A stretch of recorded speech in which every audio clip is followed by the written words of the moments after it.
철수는 숨을 죽인 채 휴대폰 화면을 응시했습니다. 병원 대기실의 형광등 불빛 아래 그의 손은 미세하게 떨리고 있었죠. 화면 속에는 자신의 집 거실이 실시간으로 비치고 있었습니다.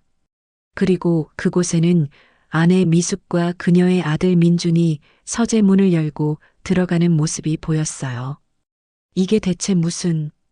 철수의 입에서 신음 같은 말이 새어나왔습니다. 미숙은 철수의 책상 서랍을 하나씩 열어 통장과 서류를 꺼내기 시작했어요. 민주는 그 옆에서 휴대폰을 꺼내 사진을 찍고 있었습니다.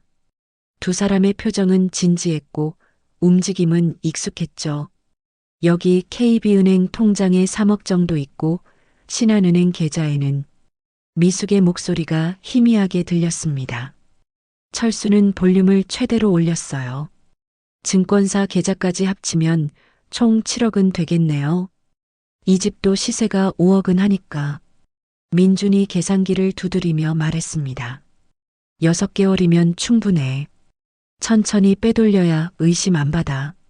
미숙의 차가운 목소리에 철수는 온몸에 소름이 돋았습니다.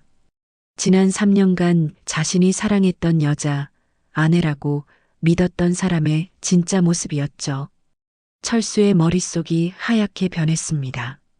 통장이랑 도장은 제자리에 놔둬야 돼. 아직은 때가 아니야. 민준이 서류를 정리하며 조심스럽게 말했어요. 알아. 다음 주에 건강검진 받으러 간다고 했으니까 그때 또 확인하자.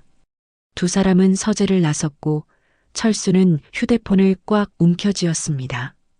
손에서 식은땀이 흘러내렸죠. 그는 일주일 전 친구 정호의 권유로 집안에 몰래 CCTV를 설치했던 게 생각났습니다. 철수 씨, 그냥 한번 확인해 보는 거야. 혹시 모르잖아. 정호의 말이 귓가에 맴돌았어요. 그때는 정호의 의심이 지나치다고 생각했었죠. 하지만 지금 화면 속 현실은 그의 예상보다 훨씬 더 끔찍했습니다. 철수는 휴대폰을 주머니에 넣고 일어섰습니다. 대기실 간호사가 그의 이름을 불렀지만 그는 고개를 저었어요. 죄송합니다. 급한 일이 생겨서 다음에 다시 올게요. 병원을 나선 철수는 주차장으로 향했습니다. 차 안에 앉아 녹화된 영상을 처음부터 다시 재생했죠. 미숙과 민준의 대화 하나하나가 그의 가슴을 파고들었습니다. 3년. 내가 3년 동안 완전히 속았구나. 철수는 핸들을 붙잡고 고개를 떨구었습니다. 5년 전 세상을 떠난 첫 아내 영희의 얼굴이 떠올랐어요. 그녀가 죽고 난 뒤의 외로움, 그 고독함을 견디지 못해 서둘러 재혼을 결심했던 자신이 원망스러웠습니다. 노인 사교 모임에서 만난 미숙은 우아하고 따뜻한 사람처럼 보였습니다. 그녀는 철수의 이야기에 귀 기울여 주었고 외로운 저녁을 함께 보내주었죠. 6개월 만에 결혼을 결심했을 때 조카 선영이 반대했던 게 기억났습니다. 아저씨, 너무 서두르시는 거 아니에요? 좀 더 알아보셔야죠. 선영의 목소리가 떠올랐지만 당시 철수는 듣지 않았습니다. 그 결과가 지금의 참담한 현실이었죠. 철수는 휴대폰을 들고 정호에게 전화를 걸었습니다. 신호음이 3번 울린 뒤 정호의 목소리가 들려왔어요. 철수야, 검진은 잘 받았어? 정호야, 자네 말이 맞았어. CCTV에 다 찍혔어. 철수의 목소리는 떨리고 있었습니다. 정호는 잠시 침묵하더니 무겁게 입을 열었죠. 지금 어디야? 내가 바로 갈게. 양평병원 주차장이야. 집엔 못 가겠어. 30분만 기다려. 절대 집에 들어가지 마. 통화가 끊어지고 철수는 차 안에서 창밖을 바라보았습니다. 10월의 햇살이 따사로웠지만 그의 마음은 얼어붙어 있었어요. 그는 다시 한번 영상을 재생했습니다. 미숙의 차가운 표정과 민준의 계산적인 눈빛이 선명하게 보였죠. 철수는 주먹을 불끈 쥐었습니다. 분노와 배신감, 그리고 자신에 대한 실망감이 뒤섞여 가슴을 짓눌렀어요. 하지만 동시에 그의 눈빛에는 결연한 무언가가 서리기 시작했습니다. 이대로 당하고만 있을 순 없어. 철수는 낮게 중얼거렸습니다. 65년을 살아오며 쌓아온 재산과 인생이 이렇게 무너질 순 없었죠. 그는 정우가 올 때까지 차 안에서 계획을 세우기 시작했습니다. 정우는 철수가 건넨 휴대폰을 받아들고 영상을 재생했습니다. 카페 구석자리 두 사람은 나란히 앉아 화면을 들여다보고 있었죠. 미숙과 민준이 서재를 뒤지는 장면이 흘러나왔어요. 정우의 얼굴이 점점 굳어졌습니다. 이 정도면 명백한 사기 준비 행위야. 정우가 낮은 목소리로 말했습니다. 그는 30년간 형사로 일하며 수많은 사기 사건을 다뤘던 사람이었죠. 저 여자랑 저 젊은 놈이 정말 모자 관계가 맞는 건가? 철수가 떨리는 목소리로 물었습니다. 정우는 고개를 저으며 휴대폰을 내려놓았어요. 일단 정확한 신원부터 확인해야 해. 내일 아침에 옛 동료들한테 연락해 볼게. 고맙네, 정우야. 철수의 눈가가 붉어졌습니다. 정우는 철수의 어깨를 토닥이며 말했죠. 미안해. 내가 진작 더 강하게 말렸어야 했는데. 이틀 뒤 정우는 철수에게 전화를 걸었습니다. 철수는 집 근처 공원 벤치에 앉아 전화를 받았어요. 미숙에게 산책을 나온다고 둘러댄 참이었죠. 철수야, 큰일이야. 지금 만날 수 있어? 정우의 목소리는 긴박했습니다. 1시간 뒤 두 사람은 양평 시내의 한 조용한 식당에서 마주 앉았어요. 정우는 가방에서 서류 몇 장을 꺼냈습니다. 이미숙이라는 이름은 맞는데 결혼 기록이 하나도 없어. 철수의 얼굴이 창백해졌습니다. 그럼 전 남편 이야기는 다 거짓말이었단 말인가? 그뿐만이 아니야. 강민주는 이미숙이랑 가족관계 등록부상 아무 연결고리가 없어. 친아들은커녕 양자관계도 없다고. 정우가 또 다른 서류를 펼쳤습니다. 거기에는 민준의 주민등록 초본이 인쇄되어 있었죠. 이 사람 이미숙의 사촌 조카로 추정돼. 본적지를 역추적해보니 친척 관계가 나오더라고. 철수는 서류를 부들부들 떨리는 손으로 집어들었습니다. 3년간 아들처럼 대했던 민준이 완전한 타인이었다는 사실이 믿기지 않았어요. 더 충격적인 게 있어. 정우가 무거운 표정으로 말을 이었습니다. 경찰청 데이터베이스를 비공식적으로 조회해 봤는데 유사한 수법의 사기 사건이 2건 더 있어. 피해자는 모두 60대 이상 남성 호라비들이야. 철수의 손에서 서류가 떨어졌습니다. 정우는 철수를 바라보며 천천히 설명을 이어갔죠. 첫 번째 피해자는 부산의 최영수 씨, 70세. 3년 전에 이미숙과 결혼했다가 4억 원을 빼앗기고 이혼당했어. 지금은 요양병원에 입원 중이래. 요양병원이라고? 철수가 놀란 목소리로 되물었습니다. 뇌졸중으로 쓰러졌대. 사기당한 충격 때문인지 원래 지병 때문인지는 모르겠지만 정우의 목소리가 침통했습니다. 철수는 가슴이 철렁 내려앉는 걸 느꼈어요. 자신도 그렇게 될 뻔했다는 생각이 들었죠. 두 번째 피해자는 대전의 한상철 씨, 68세. 2년 전에 이미숙한테 5억 원을 사기당했는데 수치심 때문에 신고를 안 했대. 왜 신고를 안 한 거지? 나이 든 남자들 자존심이 있잖아. 젊은 여자한테 속았다는 게 창피했던 거지. 주변 사람들 눈도 의식했고. 철수는 자신의 모습을 보는 것 같아 마음이 아팠습니다. 정우는 커피를 한 모금 마시고 말을 이었어요. 철수야, 이 사람들을 직접 만나봐야 할 것 같아. 구체적인 수법을 알아야 대응할 수 있어. 그래, 당장 가보세. 철수가 단호하게 말했습니다. 다음 날 아침 철수는 미숙에게 친구와 여행을 간다고 거짓말을 했어요. 미숙은 환하게 웃으며 그를 배웅했죠.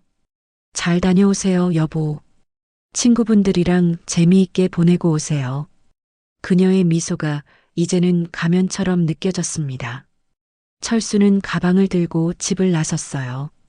정우가 운전하는 차를 타고 두 사람은 부산으로 향했습니다. 고속도로를 달리는 내내 철수는 창밖만 바라보았습니다. 그의 머릿속에는 미숙과 보냈던 3년의 시간이 주마등처럼 스쳐 지나갔죠. 모든 게 연기였다는 사실이 여전히 믿기지 않았어요. 부산의 한 요양병원에 도착한 것은 오후 2시였습니다. 병원 로비에서 철수와 정호는 최영수의 딸 최지혜를 만났어요.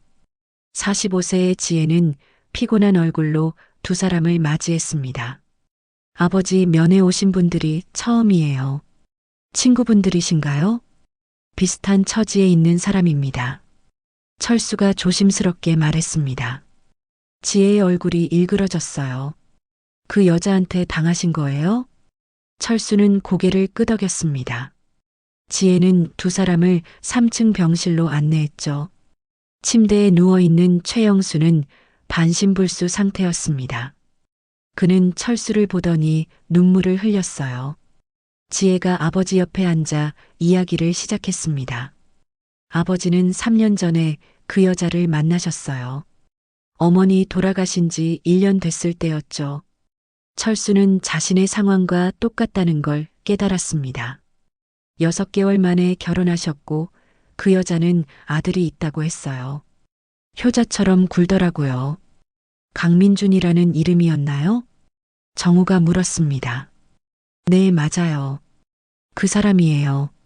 지혜의 목소리가 떨렸습니다. 철수는 주먹을 불끈 쥐었어요. 결혼하고 1년쯤 됐을 때 아버지 통장에서 돈이 조금씩 사라지기 시작했어요. 처음엔 몇백만 원씩, 나중엔 몇천만 원씩.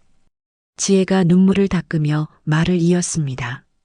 제가 알아챘을 땐 이미 4억 원이 빠져나간 뒤였어요. 그 여자한테 따졌더니 이혼장을 내밀더라고요. 그리고 사라졌죠. 경찰엔 신고 안 하셨습니까? 했죠. 하지만 증거가 부족하다고. 아버지가 동의해서 준 돈일 수도 있다고 하더라고요. 철수는 가슴이 답답해졌습니다. 최영수는 침대에서 신음소리를 냈어요. 아버진 그 일 이후로 우울증에 시달리시다가 결국 뇌졸중으로 쓰러지셨어요. 지혜의 눈에서 눈물이 주르륵 흘러내렸습니다. 철수는 최영수의 손을 꼭 잡았어요. 제가 꼭 복수하겠습니다. 당신 목까지. 최영수의 눈에서 또 눈물이 흘렀습니다. 부산에서 돌아온 다음 날 철수와 정호는 대전으로 향했습니다. 한상철이 사는 아파트는 조용한 주택가에 있었어요. 초인종을 누르자 마른 체구의 68세 남성이 문을 열었습니다. 한상철의 얼굴에는 깊은 주름과 피로가 가득했죠. 들어오십시오. 전화로 말씀하신 분들이시죠? 한상철은 두 사람을 거실로 안내했습니다. 깔끔하게 정돈된 집이었지만 어딘가 쓸쓸한 분위기가 감돌았어요. 세 사람은 소파에 마주 앉았습니다. 저도 그 여자한테 당했습니다. 2년 전 일이에요. 한상철이 떨리는 손으로 물잔을 들며 말했습니다. 철수는 그의 손이 미세하게 흔들리는 걸 보았어요. 어떻게 만나셨습니까? 정우가 조심스럽게 물었습니다. 골프 모임에서였어요. 그 여자가 먼저 다가왔죠. 참 자연스러웠어요. 한상철의 목소리에는 자조가 섞여 있었습니다. 그는 창밖을 바라보며 과거를 떠올렸어요. 아내를 잃고 2년쯤 됐을 때였습니다. 외로웠죠. 그 여자는 제 이야기를 잘 들어줬어요. 마치 평생을 알고 지낸 사람처럼. 철수는 고개를 끄덕였습니다. 자신도 똑같은 경험을 했었으니까요. 6개월 정도 만나다가 결혼까지 생각했습니다. 그런데 그 여자가 서두르지 말자고 하더군요. 서두르지 말자고요?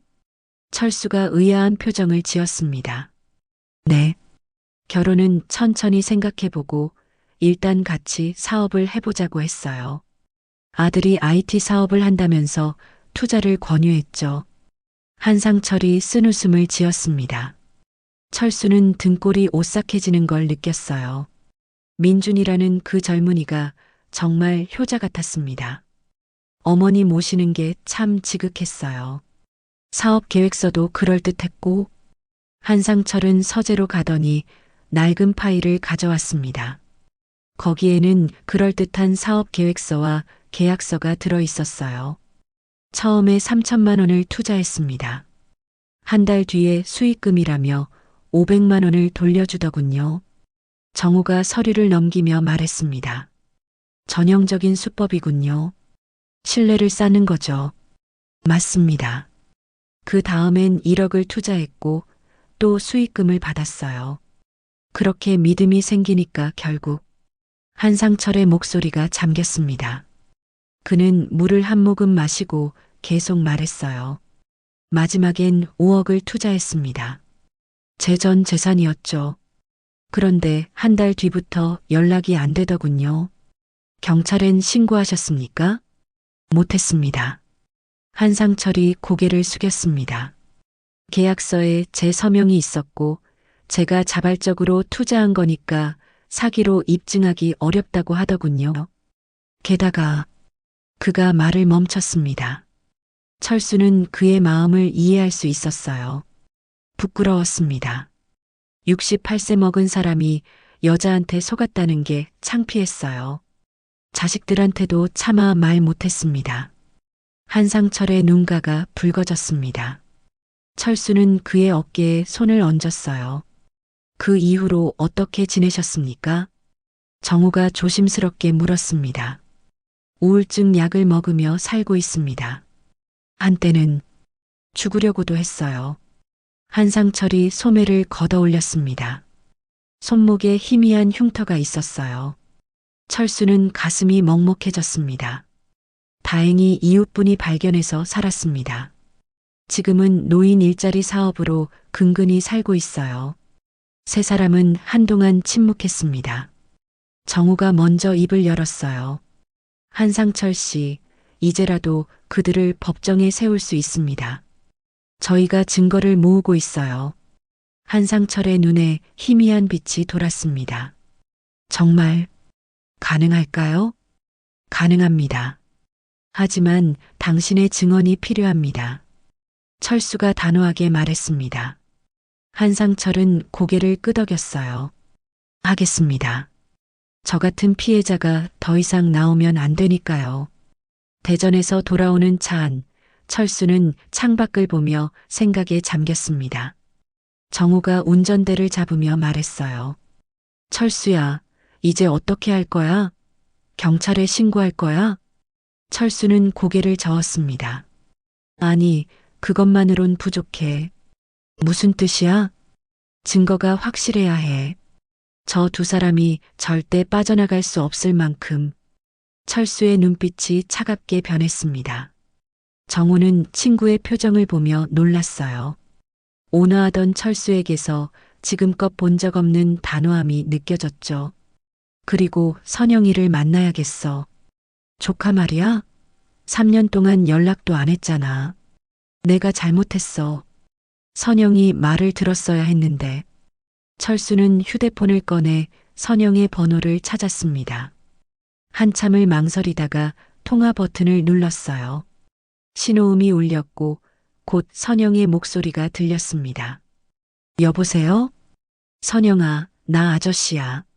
전화 너머로 잠시 침묵이 흘렀습니다. 아저씨, 그동안 어떻게 지내셨어요? 선영의 목소리는 조심스러웠어요. 철수는 목이 메었습니다. 선영아, 미안하다. 그리고 내 말이 맞았어. 무슨 일 있으세요? 선영의 목소리가 급해졌습니다. 만나서 얘기할 수 있을까? 내 도움이 필요해. 지금 바로 갈게요. 어디 계세요? 철수는 선영의 따뜻한 대답에 눈시울이 뜨거워졌습니다. 3년 만에 조카와 화해할 수 있다는 안도감이 밀려왔어요. 이틀 뒤 철수는 서울의 한 카페에서 선영을 만났습니다. 40세의 선영은 여전히 단정하고 따뜻한 인상이었어요. 두 사람은 마주 앉아 커피를 주문했습니다. 아저씨, 많이 수척해지셨네요. 선영이 걱정스러운 눈빛으로 말했습니다. 철수는 모든 것을 털어놓기 시작했어요. 미숙과 민준의 정체, CCTV 영상, 다른 피해자들의 이야기까지. 선영은 점점 굳어지는 표정으로 듣고 있었습니다. 제가 그때 더 강하게 말렸어야 했는데. 아니야. 내가 고집을 부렸지. 내 말을 들었어야 했어. 철수가 선영의 손을 잡았습니다. 이제 뭘 하실 건데요? 복수할 거야. 제대로. 철수의 눈빛이 결연했습니다. 선영은 잠시 생각하더니 고개를 끄덕였어요. 제가 도와드릴게요. 뭘 하면 되죠? 철수는 선영에게 자신의 계획을 설명하기 시작했습니다. 선영은 놀란 표정으로 들으면서도 아저씨의 결심이 얼마나 단단한지 느낄 수 있었어요. 저녁 식사 시간이었습니다. 철수는 미숙이 차려준 밥상 앞에 앉아 숟가락을 들었어요. 그리고 계획대로 연기를 시작했습니다. 숟가락을 입으로 가져가다가 갑자기 손에서 떨어뜨렸죠. 철수는 당황한 표정을 지으며 바닥에 떨어진 숟가락을 내려다보았습니다. 미숙이 놀란 듯 다가왔어요. 여보, 괜찮으세요? 미안해요. 손에 힘이 안 들어가네. 철수가 손을 바들바들 떨며 말했습니다. 미숙은 새 숟가락을 가져다 주며 철수의 얼굴을 유심히 살폈어요. 그녀의 눈빛에는 걱정보다는 다른 감정이 스쳐 지나갔습니다. 식사를 마치고 거실로 이동한 철수는 소파에 앉았습니다. 미숙이 차를 내오며 물었어요. 요즘 컨디션이 안 좋으신 것 같은데 병원 한번 가보실래요? 병원? 무슨? 철수가 미숙을 빤히 쳐다보았습니다. 그리고는 고개를 갸웃거리며 말했죠. 당신이 누구죠? 미숙의 눈이 커졌습니다. 여보, 저예요. 부인이요. 부인? 아, 맞다. 미안해요. 갑자기 헷갈렸네. 철수는 머리를 감싸쥐며 혼란스러운 표정을 지었습니다. 미숙은 잠시 철수를 바라보다가 방으로 들어갔어요. 거실에 혼자 남은 철수는 천장의 CCTV를 힐끗 쳐다보았습니다. 30분 뒤 철수는 정호에게서 온 문자를 확인했습니다. 완벽해. 미숙이 방에서 민준한테 전화하고 있어. 철수는 휴대폰 화면으로 CCTV 영상을 켰어요. 미숙이 방 안에서 전화 통화를 하는 모습이 보였습니다. 민준아, 뭔가 이상해. 오늘 저녁에 숟가락 떨어뜨리고 나를 못 알아보는 것처럼 행동했어. 미숙의 목소리가 들렸습니다. 철수는 볼륨을 높였어요. 치매? 그럴 리가. 지난주까지만 해도 멀쩡했는데. 미숙이 잠시 침묵하다가 다시 말했습니다. 그래, 내일 병원에 데려가 볼게. 일단 확인은 해봐야지. 통화가 끊어지고 미숙은 침대에 앉아 생각에 잠겼어요. 그녀의 입가에 미세한 미소가 떠올랐습니다. 철수는 그 표정을 보며 주먹을 불끈 쥐었어요. 다음 날 아침 미숙은 철수를 병원에 데려갔습니다. 신경과 이준혁 원장은 정호가 미리 섭외해둔 협조자였어요. 이 원장은 철수를 진찰하는 척하며 여러 검사를 진행했습니다. 오늘이 며칠인지 아십니까? 10월. 아니 9월. 잘 모르겠네요. 철수가 혼란스러운 표정으로 대답했습니다. 이 원장은 손전등으로 철수의 눈을 비추며 고개를 끄덕였어요. 이것 좀 따라 그려보시겠어요? 종이에 그려진 시계 그림을 보여주자 철수는 어설프게 따라 그렸습니다. 숫자의 위치가 뒤죽박죽이었죠. 진찰실 밖에서 기다리던 미숙은 초조한 표정으로 시계를 보고 있었어요. 30분 뒤 이 원장이 미숙을 진찰실로 불렀습니다. 미숙은 긴장한 얼굴로 들어왔어요. 환자분은 밖에서 잠시 대기하시겠습니까? 간호사가 철수를 대기실로 안내했습니다. 진찰실에 남은 미숙은 이 원장 앞에 앉았어요. 남편분이 초기 치매 증상을 보이고 계십니다. 이 원장이 심각한 표정으로 말했습니다. 미숙의 얼굴에 놀람이 스쳤지만 곧 걱정스러운 표정으로 바뀌었죠. 치매요? 갑자기요? 최근에 증상이 나타나기 시작하셨나요? 네, 며칠 전부터 이상한 행동을 하시더라고요. 미숙이 안타까운 목소리로 말했습니다. 이 원장은 진단서를 작성하며 설명을 이어갔어요. MRI 결과를 보면 뇌 위축 소견이 보입니다. 초기 단계지만 진행이 빠를 수 있습니다. 얼마나 빠를까요? 미숙의 목소리에 묘한 기대감이 섞여 있었습니다. 이 원장은 그녀를 예리하게 쳐다보았어요. 개인차가 있지만 빠르면 1년 내에 중증으로 진행될 수 있습니다. 미숙은 입술을 깨물며 고개를 끄덕였습니다. 약물 치료를 시작하셔야 합니다. 그리고 환자분의 재산 관리나 중요한 결정은 보호자가 미리 챙기시는 게 좋습니다. 재산 관리요? 네. 판단력이 흐려지기 전에 필요한 서류나 법적 절차를 정리하시는 게 안전합니다. 이 원장의 말에 미숙의 눈이 반짝였습니다. 알겠습니다, 원장님. 감사합니다. 미숙은 진단서를 받아들고 진찰실을 나왔어요. 대기실에서 멍하니 앉아있던 철수에게 다가가 어깨를 토닥였습니다. 여보, 집에 가요. 차를 타고 집으로 오는 동안 미숙은 계속 무언가를 생각하는 듯 했습니다. 철수는 창밖을 보며 멍한 표정을 지었어요. 하지만 그의 주머니 속 휴대폰에는 정호에게서 온 메시지가 와 있었습니다. 녹음 완료. 미숙이 진찰실 나오자마자 민준한테 전화했어. 집에 도착하자 미숙은 철수를 거실에 앉혀두고 방으로 들어갔습니다. 철수는 휴대폰으로 CCTV를 켰어요. 미숙이 민준에게 전화를 거는 모습이 보였습니다. 민준아, 병원 다녀왔어. 치매 맞대. 미숙의 목소리는 흥분되어 있었습니다. 의사가 1년 안에 중증으로 갈 수도 있대. 계획을 앞당겨야겠어. 철수는 이를 악물었습니다. 미숙은 계속 말했어요. 의사가 재산 관리 미리 정리하래. 내일 당장 내가 와서 통장부터 챙기자. 알았어요, 엄마. 내일 아침에 갈게요. 민준의 목소리가 들렸습니다. 철수는 휴대폰 화면을 끄고 주먹을 쥐었어요. 다음 날 오전 민준이 집을 찾아왔습니다. 그는 과일 바구니를 들고 효자 연기를 시작했어요. 아버님, 많이 편찮으시다며요? 민준이구나. 반갑네. 철수가 어눌하게 말했습니다. 민준은 철수 옆에 앉아 다정하게 말했어요. 어머니한테 들었어요. 병원에서 치매 진단 받으셨다고. 치매? 내가?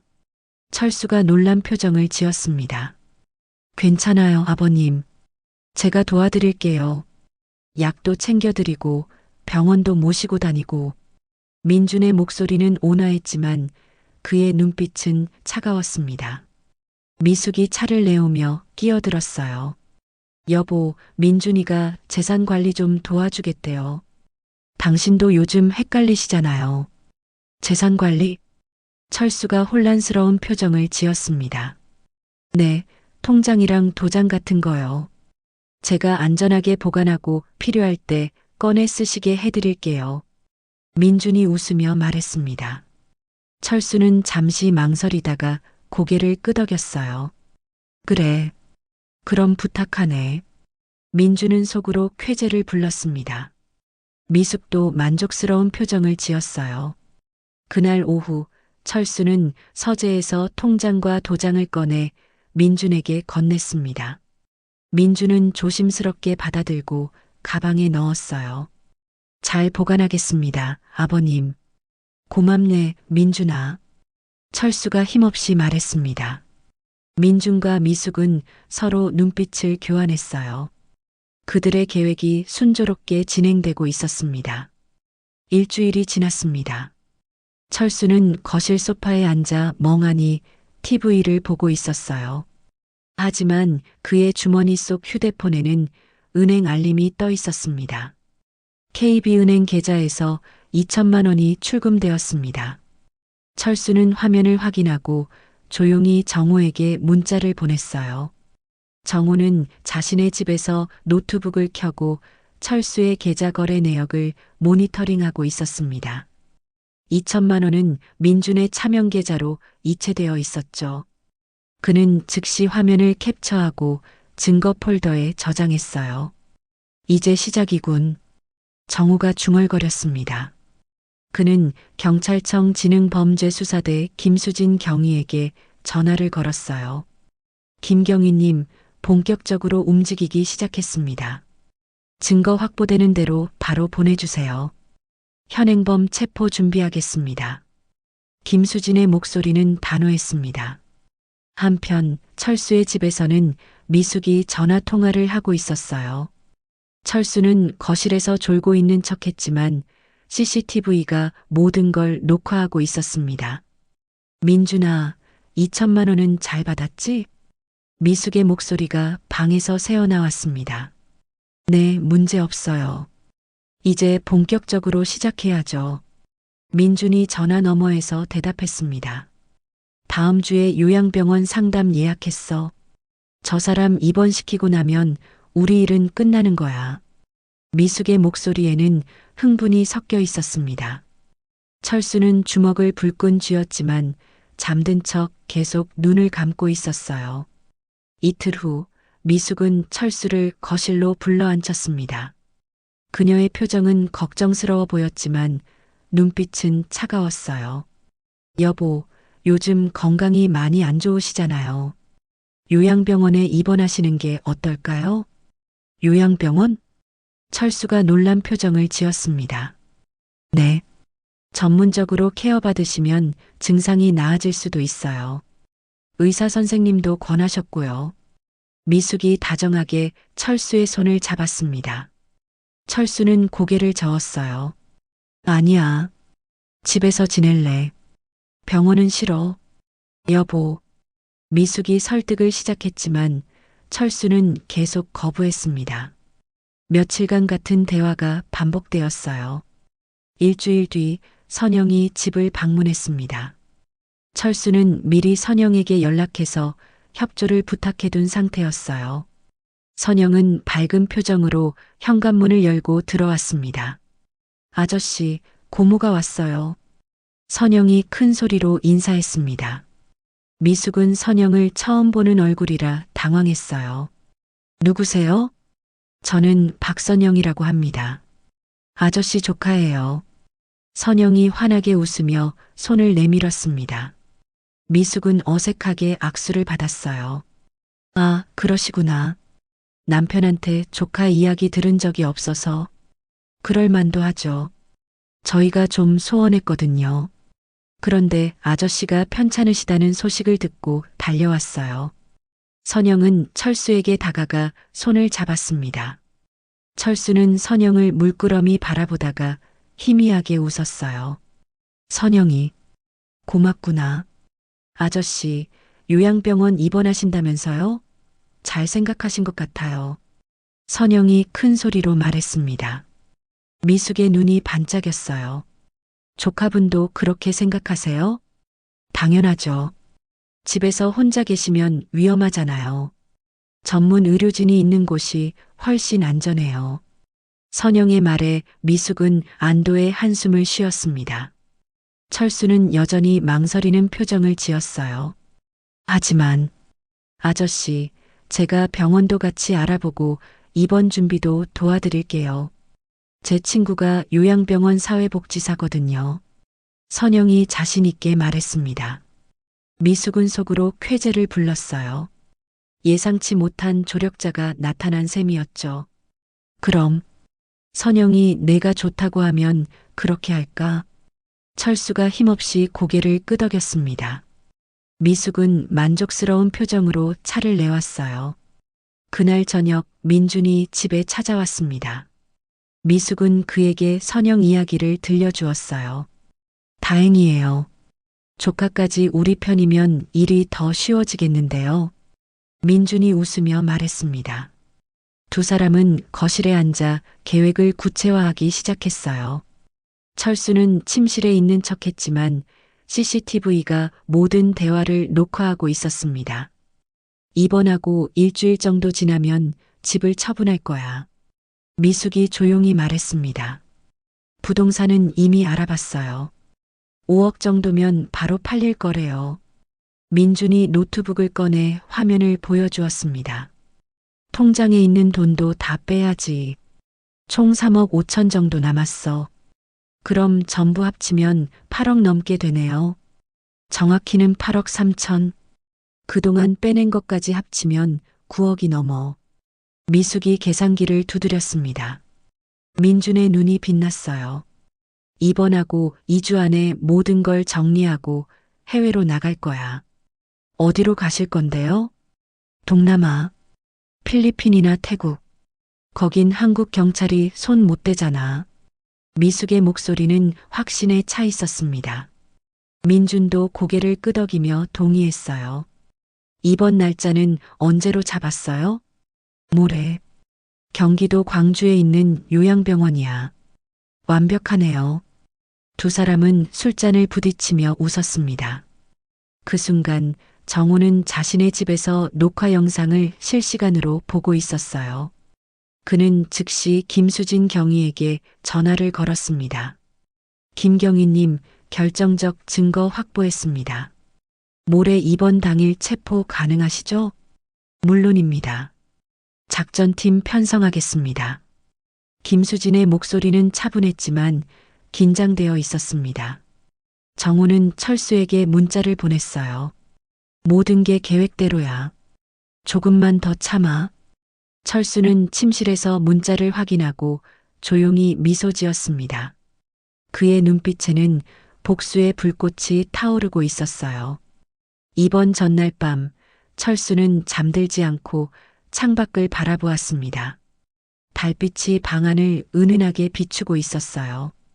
그는 5년 전 세상을 떠난 첫 아내 영희를 떠올렸습니다. 영희야, 내가 너무 외로움에 약했어. 미안해. 철수가 작게 중얼거렸습니다. 그의 눈에서 눈물 한 방울이 흘러내렸어요. 하지만 그는 곧 눈물을 닦고 결연한 표정을 지었습니다. 내일이면 끝이야. 이제 정의가 실현될 거야. 철수는 침대에 누워 눈을 감았습니다. 내일이면 모든 게 끝날 것이었어요. 미숙과 민준이 쳐놓은 덫에 그들 스스로 걸려들 것이었죠. 거실에서는 미숙이 짐을 싸고 있었습니다. 그녀는 여권과 통장을 챙기며 흥분된 표정을 감추지 못했어요. 드디어 3년간의 계획이 마무리되는 순간이 다가오고 있었습니다. 하지만 그녀는 몰랐습니다. 자신의 모든 계획이 CCTV에 고스란히 녹화되고 있다는 것을요. 그리고 경찰이 이미 체포작전을 준비하고 있다는 것을. 밤은 깊어갔고 집안은 고요했습니다. 하지만 그 고요함 속에는 내일 펼쳐질 폭풍 전야의 긴장감이 감돌고 있었어요. 아침 9시 철수는 미숙의 부축을 받으며 현관문을 나섰습니다. 민준이 운전하는 차가 집 앞에 대기하고 있었어요. 철수는 천천히 차에 올라타며 힘없는 표정을 지었습니다. 미숙은 조수석에 앉아 뒤를 돌아보며 말했어요. 여보, 곧 도착할 거예요. 편히 계세요. 차는 경기도 광주의 요양병원을 향해 출발했습니다. 30분 정도 달려 병원에 도착하자 사회복지사가 현관에서 기다리고 있었어요. 철수는 천천히 차에서 내려 병원 안으로 들어갔습니다. 입원 수속은 금방 끝났습니다. 미숙이 서류에 보호자 서명을 하고 민준이 비용을 결제했어요. 간호사가 철수를 3층 병실로 안내했습니다. 깨끗한 2인실이었지만 옆 침대는 비어 있었어요. 여보, 제가 집 정리하고 오후에 다시 올게요. 미숙이 철수의 손을 잡으며 말했습니다. 철수는 고개를 끄덕이며 침대에 누웠어요. 천천히 쉬세요. 필요한 거 있으면 간호사한테 말씀하시고요. 민준도 작별 인사를 했습니다. 두 사람이 병실을 나서자 철수는 눈을 떴어요. 그리고 조용히 일어나 창밖을 내다보았습니다. 10분 뒤 간호사가 병실로 들어왔습니다. 환자분, 잠깐 검사실에 다녀오셔야 해요. 지금요? 네, 원장님이 기다리고 계세요.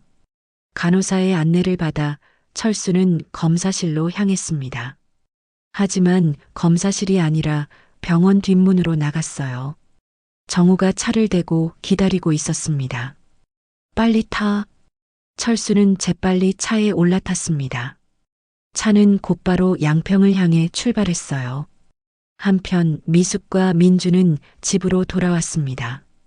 미숙이 현관문을 열고 들어서며 안도의 한숨을 쉬었어요. 드디어 끝났어. 이제 우리 차례야. 부동산 중개사한테 연락할게요. 민준이 휴대폰을 꺼내 전화를 걸었습니다. 오후 2시 부동산 중개사 장민호가 집에 도착했어요. 미숙은 그에게 위임장과 서류를 내밀었습니다. 이 집 매물로 내놓고 싶어요. 빨리 팔아야 해서요. 장민호는 서류를 꼼꼼히 확인했습니다. 위임장이랑 등기부등본 다 있네요.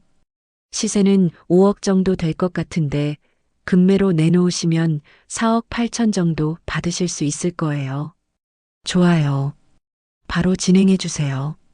미숙이 만족스러운 표정으로 말했습니다. 장민호는 사진을 찍고 매물 정보를 입력하기 시작했어요. 그 시각 철수와 정호는 집에서 5분 거리에 있는 카페에 도착했습니다. 철수는 휴대폰으로 집안 CCTV를 켰어요. 미숙과 민준이 부동산 중개사와 이야기하는 모습이 보였습니다. 이제 시작이야. 정우가 낮게 말했습니다. 그는 김수진 경위에게 전화를 걸었어요. 김경희님 목표물이 집에 있습니다. 출동 가능하신가요? 10분 후 도착하겠습니다. 절대 놓치지 마세요. 김수진의 목소리가 들렸습니다. 부동산 중개사가 떠나고 미숙과 민준은 거실에 앉았습니다. 민준이 노트북을 펼쳤어요. 이제 통장 정리할게요. 그는 철수의 인터넷 뱅킹에 접속했습니다. 아이디와 비밀번호를 입력하고 계좌 잔액을 확인했어요. 3억 5천만 원. 전부 해외 계좌로 송금하면 되죠? 그래. 일단 필리핀 계좌로 2억 보내고 나머지는. 미숙의 말이 채 끝나기도 전에 밖에서 사이렌 소리가 들렸습니다. 두 사람은 깜짝 놀라 서로를 바라보았어요. 뭐야, 저 소리? 민준이 창문으로 달려갔습니다. 경찰차 세대가 집 앞에 멈춰 서고 있었어요. 김수진 경위를 포함한 지능범죄수사대 요원 5명이 차에서 내렸습니다. 경찰이야. 민준이 다급하게 외쳤습니다. 미숙의 얼굴이 새하얗게 질렸어요. 어떻게 알았어? 뒷문으로 나가요. 민준이 노트북을 집어들고 부엌으로 달려갔습니다. 하지만 뒷문 밖에도 이미 경찰이 대기하고 있었어요. 경찰이다. 움직이지 마. 김수진 경위가 현관문을 두드렸습니다. 미숙은 당황한 표정으로 문을 열 수밖에 없었어요. 경찰들이 일제히 집 안으로 들어왔습니다. 이미숙, 강민준. 사기 및 절도 혐의로 긴급 체포합니다. 김수진 경위가 체포영장을 내보이며 말했습니다. 민준은 노트북을 들고 도망치려 했지만 경찰관에게 제압당했어요. 나 줘요. 민준이 소리쳤지만 소용없었습니다. 경찰은 그의 손에서 노트북을 빼앗아 증거물로 압수했어요. 여기 은행 송금 화면이 그대로 떠 있네요. 3억 5천만 원. 한 경찰관이 노트북 화면을 확인하며 말했습니다. 김수진 경위는 미숙에게 다가갔어요. 당신 권리를 고지합니다. 묵비권을 행사할 수 있고 변호인을 선임할 권리가 있습니다. 미숙은 바닥에 주저앉았습니다. 그녀의 손이 바들바들 떨렸어요. 도대체 누가 신고한 거예요? 피해자 본인입니다. 김수진 경위가 현관문을 열었습니다. 철수가 정호, 선영과 함께 집 안으로 들어왔어요. 미숙과 민준의 눈이 휘둥그레졌습니다. 당신이 어떻게... 미숙이 믿을 수 없다는 표정으로 철수를 바라보았습니다. 철수는 차갑게 그녀를 내려다보았어요. 치매는 연기였습니다. 당신들이 저지른 모든 일이 CCTV에 녹화되어 있어요. 철수가 담담하게 말했습니다. 민주는 고개를 돌려 천장을 쳐다보았어요. 초소형 CCTV가 거기 붙어 있었습니다. 서재에도 침실에도 다 설치되어 있었지요. 당신들이 나눈 모든 대화가 증거로 확보됐습니다. 정우가 팔짱을 끼며 말했습니다. 미숙은 완전히 무너진 표로 바닥에 엎드렸어요. 제발 한 번만 봐주세요. 그녀가 눈물을 흘리며 애원했습니다. 하지만 철수는 고개를 저었어요. 부산의 최영수 씨는 당신 때문에 반신불수가 됐습니다. 대전의 한상철 씨는 자살까지 시도했어요. 철수의 목소리는 떨렸지만 단호했습니다. 당신들은 용서받을 자격이 없어요. 경찰관들이 미숙과 민준에게 수갑을 채웠습니다. 민준은 마지막까지 발버둥 쳤어요. 이건 억울해요. 저는 이미숙한테 이용당한 거예요. 증거는 그렇게 말하지 않네요. 김수진 경위가 냉정하게 대답했습니다. 경찰은 집안의 모든 증거물을 압수하기 시작했어요. 통장, 서류, 휴대폰, 노트북, 위조된 문서까지. 미숙과 민주는 경찰차로 끌려갔습니다. 철수는 창문 밖으로 그들이 실려가는 모습을 지켜보았어요. 선영이 아저씨의 어깨에 손을 얹었습니다. 아저씨, 잘하셨어요. 고마워, 선영아. 내가 없었으면 불가능했을 거야. 철수의 눈에서 눈물이 흘러내렸습니다. 정우도 다가와 친구의 어깨를 토닥였어요. 이제 끝났어, 철수야. 아니, 아직 시작이야. 다른 피해자들도 구제받아야 해. 철수가 눈물을 닦으며 말했습니다. 김수진 경위가 다가왔어요. 박철수 씨 협조해 주셔서 감사합니다. 당신이 제공한 증거 덕분에 완벽한 입건이 가능했습니다. 다른 피해자들은 어떻게 되나요? 함께 조사하겠습니다. 당신 사건이 선례가 되어 다른 분들도 정의를 찾으실 수 있을 겁니다. 김수진 경위가 악수를 청했습니다. 철수는 그녀의 손을 꽉 잡았어요. 집안이 조용해지고 경찰이 모두 떠났습니다. 철수는 거실 소파에 앉아 깊은 한숨을 쉬었어요. 3년간의 거짓이 이제야 끝났습니다. 선영이 차를 끓여와 건넸습니다. 아저씨, 이제 평온하게 지내실 수 있어요. 그래. 이제야 진짜 내 인생을 살 수 있겠구나. 철수가 창밖을 바라보며 조용히 말했습니다. 저녁 노을이 집안을 붉게 물들이고 있었어요. 체포 3일 후 철수는 경찰서 조사실에 앉아 있었습니다. 김수진 경위가 그의 맞은편에 자리를 잡았어요. 테이블 위에는 두툼한 서류 뭉치가 놓여 있었습니다. 박철수 씨 조사 결과를 말씀드리겠습니다. 김수진 경위가 서류를 펼쳤습니다. 철수는 긴장한 표정으로 고개를 끄덕였어요. 이미숙의 본명은 맞지만 그녀가 말한 모든 이력은 거짓이었습니다. 결혼한 적도 없고 남편이 죽었다는 것도 완전한 거짓말이에요. 그럼 민준이는요? 강민주는 이미숙의 사촌 조카가 맞습니다. 하지만 친아들 행세를 하며 범행에 가담했어요. 김수진 경위가 또 다른 서류를 꺼냈습니다. 거기에는 미숙과 민준의 과거 범죄 기록이 상세히 적혀 있었어요. 두 사람은 지난 7년간 총 5명의 노인을 상대로 결혼 사기를 저질렀습니다. 철수의 얼굴이 굳어졌습니다. 5명이나요? 네. 첫 번째 피해자는 2018년 인천의 72세 독거노인 정만수 씨였습니다. 피해 금액 3억 원. 김수진 경위가 차례로 설명했습니다. 두 번째가 2019년 부산의 최영수 씨 4억 원. 세 번째가 2021년 대전의 한상철 씨 5억 원. 나머지 2명은요? 철수가 떨리는 목소리로 물었습니다. 2022년 수원의 67세 김동철 씨 3억 5천만 원. 2023년 춘천의 70세 이창호 씨 3억 원입니다. 그럼 총 피해 금액이 22억 3천만 원입니다. 철수는 숨이 막히는 것 같았습니다. 자신이 6번째 피해자가 될 뻔했다는 사실이 실감났어요. 다른 피해자들은 지금 어떻게 지내고 있나요? 정만수 씨는 2년 전에 돌아가셨습니다. 우울증으로 요양병원에 계시다가 김수진 경위의 목소리가 낮아졌습니다. 최영수 씨는 아시다시피 반신불수 상태고요. 한상철 씨는 우울증 치료 중입니다. 김동철 씨와 이창호 씨는요? 김동철 씨는 가족과 연락이 끊긴 채 월세방에서 혼자 살고 계십니다. 이창호 씨는 지방으로 내려가 작은 가게를 운영 중이에요.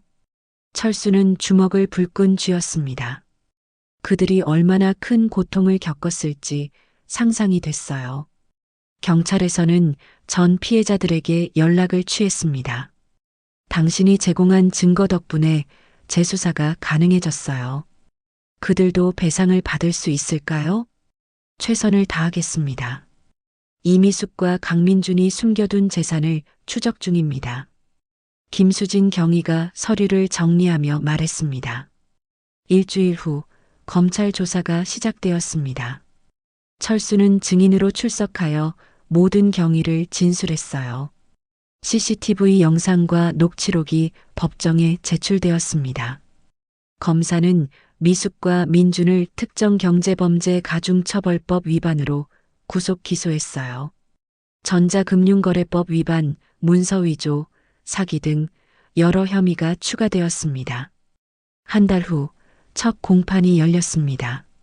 철수는 방청석에 앉아 피고인석의 미숙과 민준을 바라보았어요. 수갑을 찬 두 사람은 초췌한 모습이었습니다. 재판장이 입장하고 재판이 시작되었어요.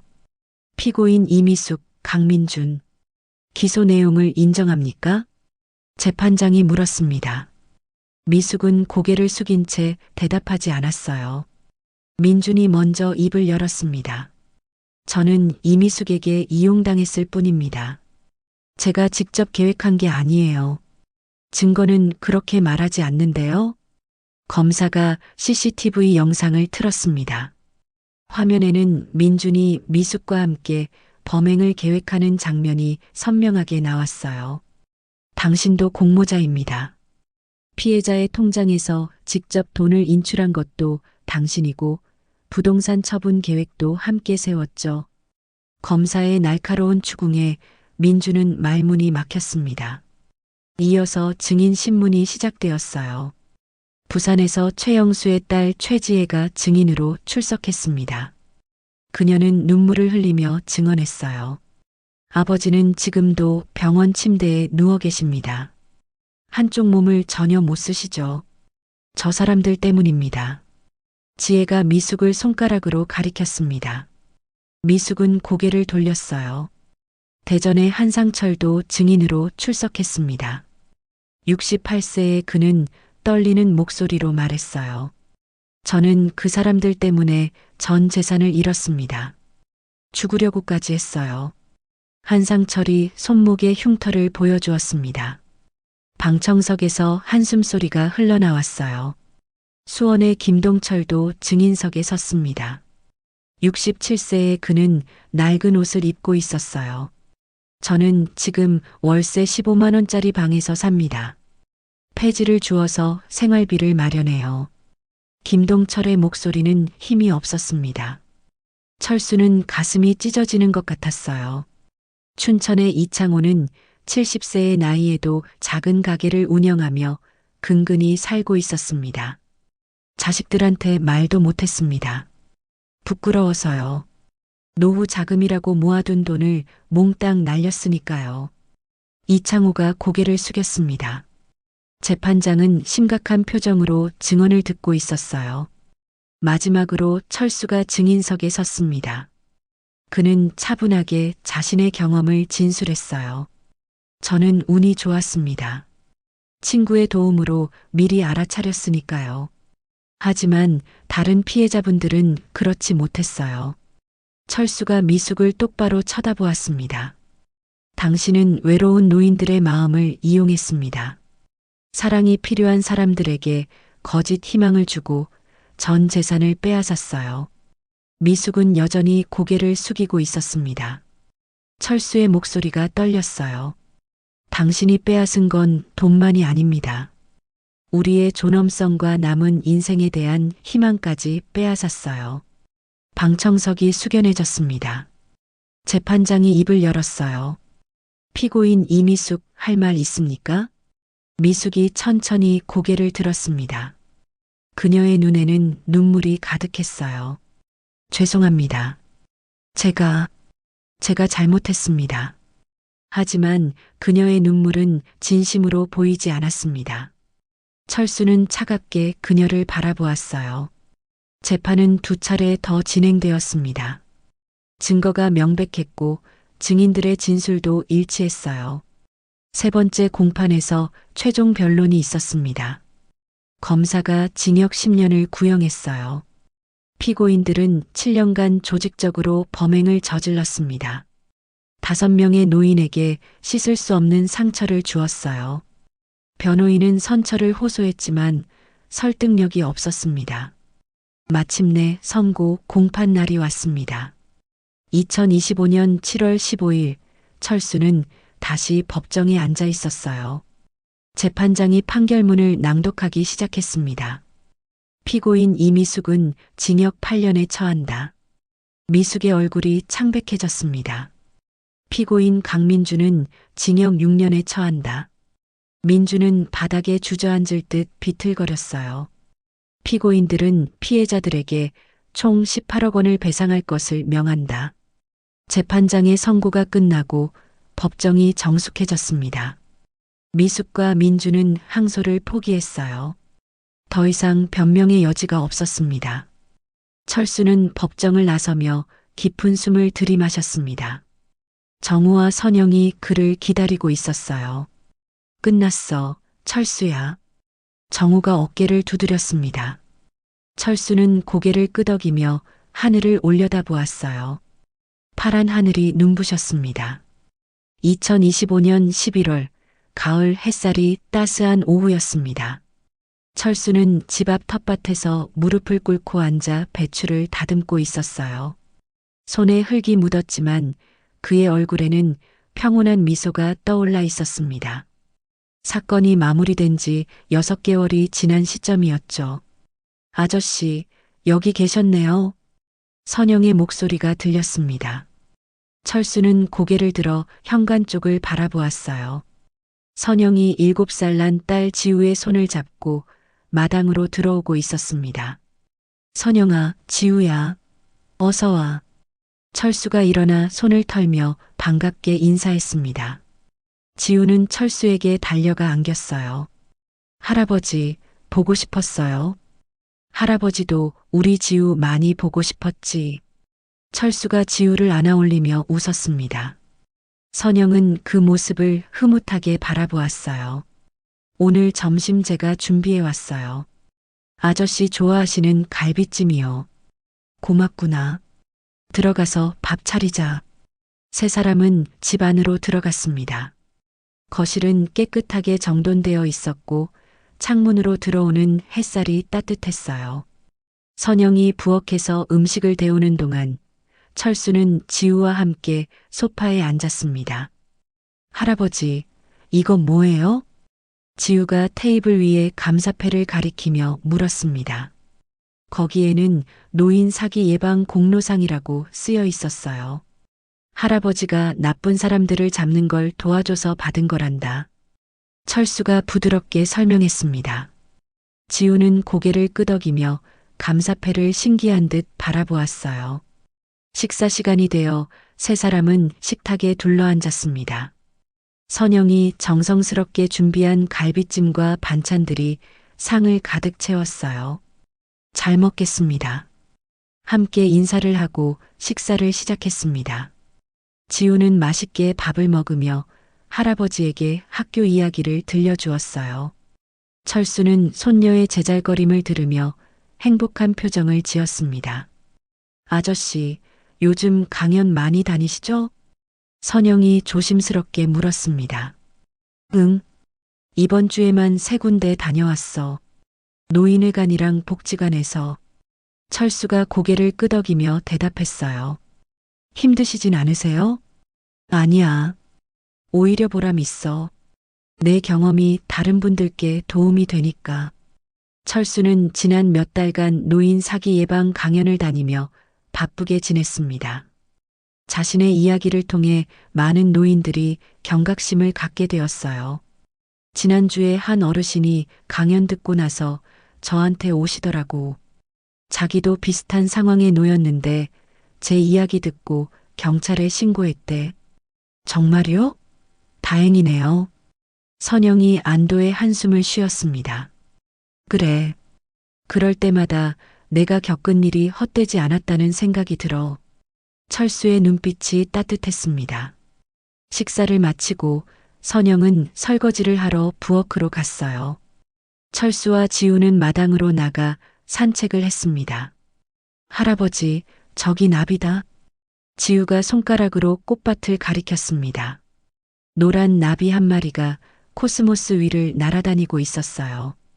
철수는 지우와 함께 나비를 바라보며 미소 지었습니다. 오후가 되자 정우가 찾아왔습니다. 그는 바둑판을 들고 왔어요. 철수야, 오늘은 내가 이길 거야. 그럴까? 한번 해보자고. 두 노인은 마루에 앉아 바둑을 두기 시작했습니다. 선영은 지우와 함께 텃밭에서 채소를 따고 있었어요. 평화로운 오후 풍경이었습니다. 그나저나 다른 피해자분들은 어떻게 되셨대? 정우가 바둑알을 놓으며 물었습니다. 부산의 최영수 씨는 여전히 요양병원에 계시지만 배상금 받아서 치료비는 해결됐대. 딸 지혜 씨가 감사 편지 보내왔어. 철수가 대답했습니다. 한상철 씨는 우울증 치료 잘 받고 계시고 배상금으로 작은 식당을 시작하셨대. 지난주에 전화가 왔어. 다행이네. 김동철 씨랑 이창호 씨는? 정우가 관심 있게 물었습니다. 김동철 씨도 배상금 받아서 괜찮은 원룸으로 이사하셨고 이창호 씨는 가게가 잘 되고 있대. 철수의 목소리에는 안도감이 묻어났습니다. 정우는 만족스러운 표정으로 고개를 끄덕였어요. 자네가 용기 내준 덕분이야. 안 그랬으면 저 사람들은 평생 억울하게 살았을 거야. 아니야. 우리 모두가 함께한 거지. 철수가 겸손하게 말했습니다. 두 사람은 한동안 말없이 바둑에 집중했어요. 저녁 무렵 선영과 지우가 돌아갈 준비를 했습니다. 철수는 텃밭에서 딴 채소를 봉투에 담아 건넸어요. 아저씨, 매주 이렇게 주시면 어떡해요? 괜찮아. 혼자 먹기엔 너무 많아. 지우도 신선한 채소 먹어야지. 철수가 지우의 머리를 쓰다듬었습니다. 선영은 고맙다는 인사를 하고 차에 올라탔어요. 아저씨, 다음 주에 또 올게요. 그래, 조심히 가거라. 철수는 손을 흔들며 배웅했습니다. 차가 멀어지자 정우도 일어섰어요. 나도 이만 가봐야겠어. 다음 주 등산 가는 거 잊지 마. 알았어. 고맙다, 정호야. 정호가 떠나고 철수는 혼자 마당에 서 있었습니다. 석양이 지면서 하늘이 주황빛으로 물들고 있었어요. 철수는 벤치에 앉아 하늘을 올려다보았습니다. 지난 3년간의 일들이 주마등처럼 스쳐 지나갔습니다. 미숙과의 만남, 결혼, 그리고 배신의 순간들이요. 하지만 이제 그 모든 것이 과거가 되었어요. 철수는 주머니에서 낡은 사진 한 장을 꺼냈습니다. 5년 전 세상을 떠난 첫 아내 영희의 사진이었어요. 그녀는 사진 속에서 환하게 웃고 있었습니다. 영희야, 이제 괜찮아. 내가 제대로 된 길을 찾았어. 철수가 조용히 중얼거렸습니다. 그의 눈에서 눈물 한 방울이 흘러내렸지만 그것은 슬픔의 눈물이 아니었어요. 해방감과 평온함이 담긴 눈물이었습니다. 철수는 사진을 다시 주머니에 넣고 일어섰습니다. 집 안으로 들어가 차를 끓였어요. 거실 창가에 앉아 따뜻한 차를 마시며 창밖을 바라보았습니다. 전원주택 마당에는 코스모스가 바람에 흔들리고 있었습니다. 저 멀리 산 너머로 해가 지고 있었어요. 철수는 차를 한 모금 마시며 깊은 숨을 들이마셨습니다. 외로움은 이제 두렵지 않아. 철수가 혼잣말을 했습니다. 지난 시간 동안 그는 많은 것을 깨달았어요. 행복은 타인에게서 찾는 것이 아니라 자기 자신과의 화해에서 시작된다는 것을요. 그는 더 이상 외로움을 채우기 위해 누군가를 필요로 하지 않았습니다. 혼자만의 시간을 즐기는 법을 배웠고 그 안에서 평온을 찾았어요. 선영과 지우, 정우 같은 진정한 가족과 친구들이 곁에 있다는 것만으로도 충분했습니다. 철수는 달력을 보았습니다. 내일은 광주 노인복지관에서 강연이 있는 날이었어요.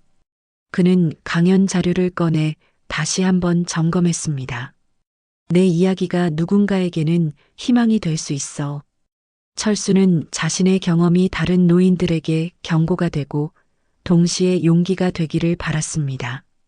나이가 들어도 포기하지 않고 정의를 찾을 수 있다는 것을요. 밤이 깊어가고 철수는 침대에 누웠습니다. 창문 밖으로 별이 총총히 빛나고 있었어요. 그는 편안한 마음으로 눈을 감았습니다. 65년의 인생에서 가장 힘든 시련을 겪었지만 그것을 이겨냈습니다. 그리고 그 과정에서 더 강하고 현명한 사람이 되었어요. 이제 남은 인생은 진정으로 자신을 위해 살 수 있을 것 같았습니다. 철수의 입가에 미소가 번졌습니다. 그는 평온한 잠에 빠져들었어요. 창밖에서는 가을바람이 나뭇잎을 흔들고 있었습니다. 새벽이 밝아오고 새로운 날이 시작되었습니다. 철수는 일찍 일어나 산책을 나갔어요. 마을 입구 벤치에 앉아 떠오르는 해를 바라보았습니다. 새로운 시작이야. 철수가 중얼거렸습니다. 그의 얼굴에는 희망과 평온함이 가득했어요. 과거의 상처는 이제 그를 무너뜨리지 못했습니다. 오히려 더 단단하게 만들어주는 교훈이 되었죠. 철수는 일어나 집으로 돌아갔습니다. 오늘도 누군가를 도울 수 있는 하루가 시작되는 것이었어요. 그리고 그것만으로도 충분히 의미 있는 하루였습니다. 양평의 전원주택에 아침 햇살이 부드럽게 내려앉았습니다. 철수의 새로운 인생이 그렇게 시작되고 있었어요. 더 이상 과거에 얽매이지 않은 진정으로 자유로운 삶이었습니다.